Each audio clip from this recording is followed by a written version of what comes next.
దగ్గరికి వచ్చి అంతో ఇంతో ఇవ్వాలి. ఇస్తేనే పనులు జరిగేది, ఇస్తేనే పనులు చేసుకోవచ్చు.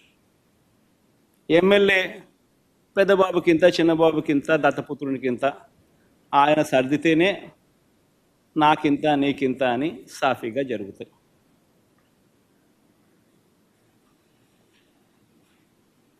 మొట్టమొదటిసారిగా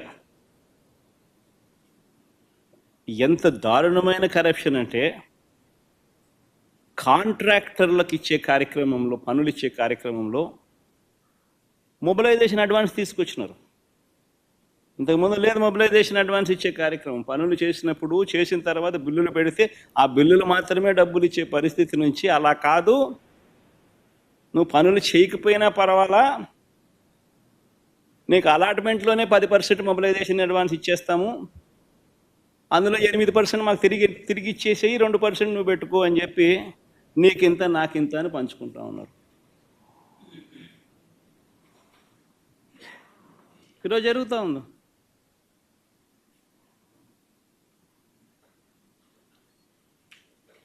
మా హయాంలో టెండర్లు పిలవాలంటే జ్యుడిషియల్ ప్రివ్యూకి పంపించేవాళ్ళం, అది రద్దు చేసేసినారు. తర్వాత టెండర్లలో రివర్స్ టెండరింగ్ జరిగేది. అంటే ఎవరైనా కూడా టెండర్లలో పార్టిసిపేట్ చేసిన తర్వాత L1 వచ్చిన వాళ్ళు ఎవరైతే ఉంటారో L2లు, L3లు, L4లు కూడా మళ్ళీ ఆక్షన్ పద్ధతిలో L1 కన్నా తక్కువ కోట్ చేసి మళ్ళీ పార్టిసిపేట్ చేసే రివర్స్ టెండరింగ్. ఆ ప్రక్రియ తీసేసినాడు.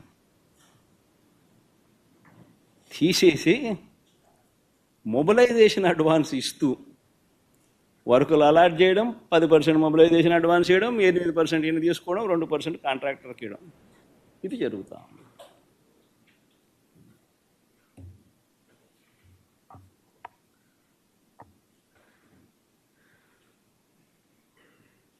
ఇవన్నీ చేస్తూ ఉన్నారు కాబట్టి సంపద సృష్టి అనేది జరగడంలా. రాష్ట్ర ప్రభుత్వం ఆదాయం ఆవిరవుతూ ఉంది.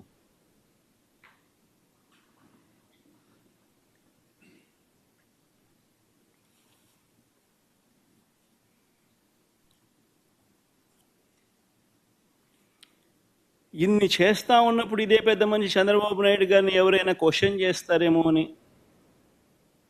క్వశ్చన్ చేస్తే తీవ్ర పరిణామాలు వాళ్ళకు ఉంటాయి అని రెడ్ బుక్ రాజ్యాంగం నడిపిస్తూ ఉన్నారు.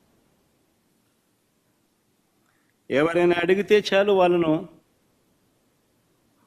హరాస్ చేసే కార్యక్రమాలు జరుగుతూ ఉన్నాయి ఎవరైనా ప్రశ్నిస్తే.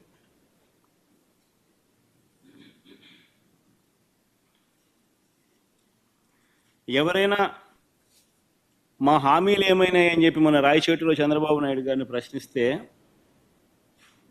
చంద్రబాబు నాయుడు గారు ఏమన్నారు? సంపాదించే మార్గం ఏదైనా ఉంటే నా చెవిలో చెప్పు అన్నాడు.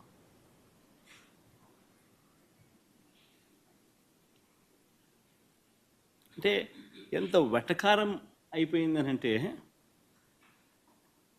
నువ్వు రాజకీయ నాయకుడివి, నువ్వు మాటిచ్చావు, అన్నీ తెలిసి నువ్వు మాటిచ్చావు,